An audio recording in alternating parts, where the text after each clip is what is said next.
मेरा कोई घर नहीं है। मेरे बेटे ने मुझे धक्का देकर घर से निकाल दिया है। अब मैं बूढ़ी औरत कहाँ जाऊं?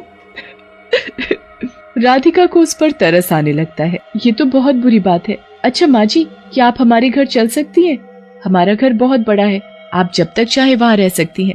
मैं अपने पापा से बोलूंगी, आपके बेटे को समझाएंगे और आपका बेटा आपको वापस घर बुला लेगा। मेरे पापा पुलिस हैं। तुम इतना बोलती हो तो ठीक है, मैं तुम्हारे साथ तुम्हारे घर चलूंगी। फिर राधिका अपने माता पिता को सब बता देती है और चुड़ैल को अपने साथ अपने घर ले जाती है। घर पहुंचकर, माँ जी ये खाना लीजिए, खाना खा लीजिए और फिर आराम करना। पर माँ जी, आपने इतनी गर्मी में ये कंबल क्यों ओढ़ा हुआ है?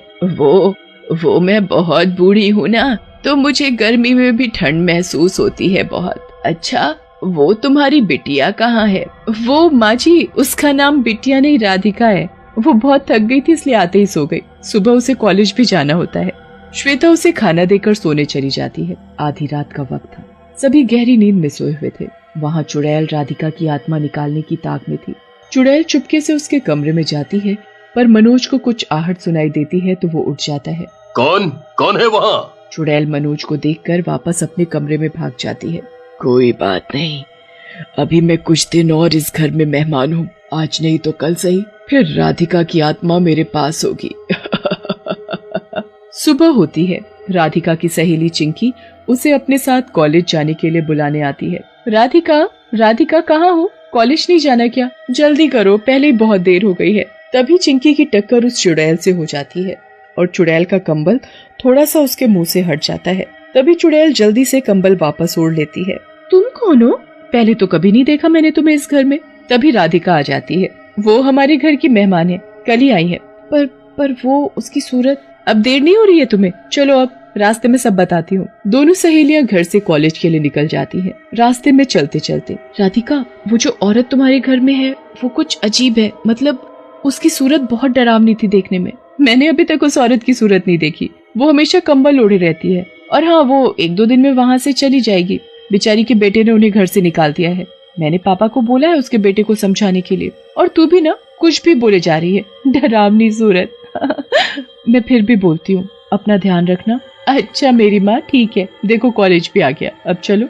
कॉलेज की छुट्टी के बाद चिंकी अपने घर और राधिका अपने घर चली जाती है। पर राधिका के दिमाग में चिंकी की कई बात घूम रही थी, इसलिए राधिका आधी रात को चुपके से उस चुड़ैल के कमरे की खिड़की से झांक कर देखती है। उस बूढ़ी औरत को चुड़ैल के रूप में देखकर राधिका पसीना पसीना हो गई। डर से उसका बुरा हाल था। चिंकी ने बिल्कुल सही कहा था, जो उसने देखा था वो सही था। ये सच में कोई चुड़ैल है। पापा को बताती हूँ अभी जाकर। जैसे ही राधिका पीछे मुड़ती है, चुड़ैल उसके पीछे खड़ी होती है। बिना मिले ही चली जाओगी बिटिया रानी। माँ, पापा मुझे बचाओ। राधिका की आवाज सुनकर उसके पापा और माँ दौड़े चले आते हैं। राधिका को चुड़ैल के सामने खड़ा देख चौंक जाते हैं। चुड़ैल? हाँ, मैं वही बूढ़ी औरत हूँ जिसे तुम अपने घर में मेहमान बना कर लाए थे। अब तुम्हारी ये बेटी मरने वाली है, क्योंकि मैं अब इसकी आत्मा निकालने वाली हूँ। मनोज जल्दी से अपने कमरे से पिस्टल निकाल कर लाता है और उस चुड़ैल पर चलाता है। मुझ पर तेरे इस खिलौने का असर नहीं होने वाला। मैं सभी आत्माओं को मिलाकर बनी हूँ। जवान लड़कों और लड़कियों की आत्मा निकालती हूँ मैं। उनकी आत्माओं को अपने अंदर कैद करने से मुझे बहुत ताकत मिलती है। मुझ में बहुत शक्ति आ जाती है। मुझे बहुत अच्छा महसूस होता है।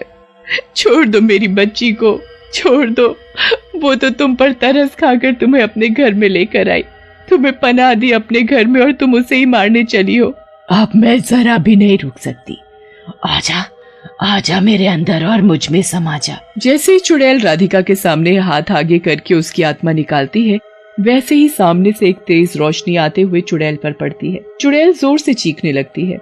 वो रोशनी राधिका के दादाजी की तस्वीर से आ रही थी। राधिका के दादाजी राधिका को अपनी जान से भी ज्यादा प्यार करते थे, इसलिए मरने के बाद भी वो अपनी तस्वीर के जरिए चुड़ैल पर वार कर रहे थे। नहीं, नहीं, मेरी शक्तियाँ कमजोर क्यों पड़ रही है? इस तस्वीर को तो मैं अभी उतार कर फेंकती हूँ। जैसे ही चुड़ैल तस्वीर को फेंकने के लिए उसे हाथ लगाती है, वैसे ही चुड़ैल जलने लगती है। फिर तड़प तड़प कर पूरी भस्म हो जाती है। चुड़ैल के अंदर जितनी भी आत्माएं थी सब आजाद हो जाती हैं। मेरे दादाजी ने मुझे बचा लिया।